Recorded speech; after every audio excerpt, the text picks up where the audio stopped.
met a gypsy. This is a really also actually before you do that, click in that. We can't allow this, Adam. What about it? Adam, we cannot allow that to be on the start line of the race. Right? Who You're not has? a fan? I don't know about I think that, it's eh? you know, I think there's a it's- lot going on there. There definitely is, but they've got multiple different brands. Yeah. So they've gone for a Which you know, a brand agnostic approach.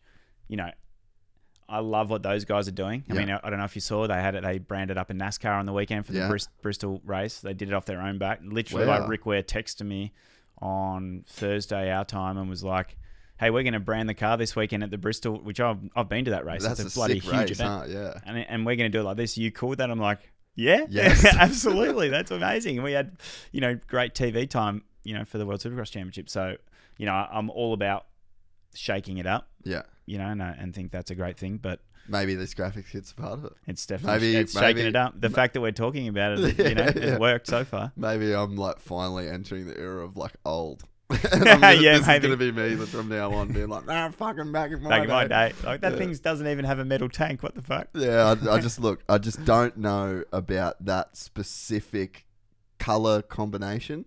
I think that the green probably has to go. Understandably, it's a Kawasaki. I think we got to do something about that. But look, We'll make sure your feedback's heard. yeah, sorry, Rick. So Rick, where is NASCAR? He has a NASCAR team, an IndyCar team, and it's called IMSA team, which is kind of like a sports car team. Yep. And now the Supercross team. So he's just a motorsport like guru. Just a guru, He's yeah. a nut. Yeah, He's that's so fully good. into it. Super passionate. Like I said, sent us through the artwork on Thursday. It was like, we're going to do this. And I don't know if you knew, but he put all the other teams' logos on the car too. Wow, what a G! What a Yeah, great just to be dude. like, hey, we want to do this for everyone. That's sick. I think it was really cool. Yeah, go to his Instagram. Let's try and find a picture of that. That'd be sick to see that. Yeah. It was Rick Ware Racing. Yeah, so sorry about talking shit on your bike there, Rick. But look, in the spirit of just speaking my truth. Yeah, that's right. That's what you do, right? Let's find that. There Oh, she that's is. it's There's so Ricky with it there. it's so dope, man. When Yeah, I and saw he's that, got all I the was, team logos there. You know, I thought it was cool. And I mean, the car looks sick, and we got TV coverage, and it, you know, and I mean, NASCAR is one of the biggest sports in the US, so it's Yeah. pretty amazing. I thought. PMG. What team's that? Pipes Motorsport Group. So, Okay. so was HEP. You know, Yeah, it's Dustin Pipes. It's his Yep. brand. Yeah.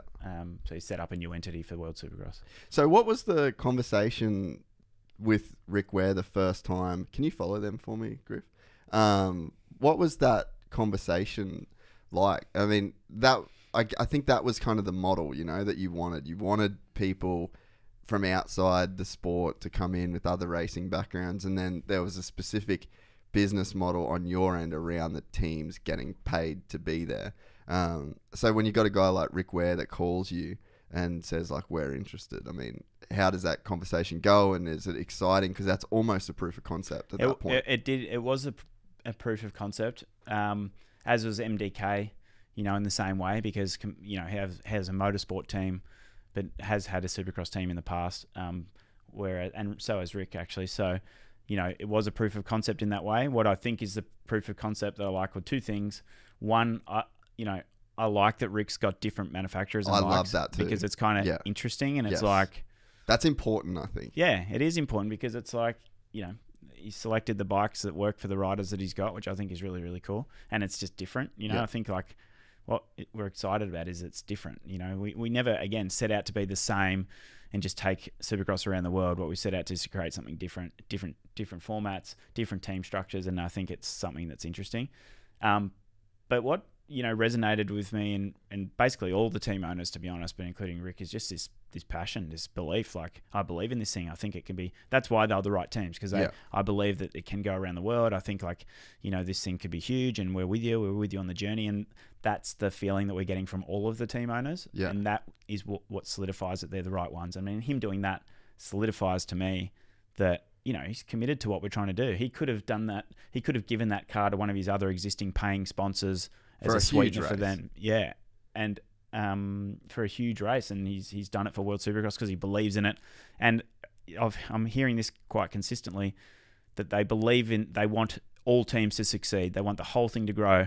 you know, generally speaking, all the team owners see the benefit for all of the teams, for them all to succeed, as opposed to like, well, fuck them, I just want to win. It's like, it's not that. It's like, you know, they don't all love each other, and it's going to be interesting because there'll be, you know, clashes and fireworks at times for sure. But there is this mutual understanding and agreement that this is for the sport and we need everyone to succeed and we're on this journey together, which that's what makes me pumped. If you enjoyed this content, please like and subscribe. And to listen to the full 3-hour podcast, search Gypsy Tales in your favorite podcast platform or click the link in the description below. Gypsy Gang.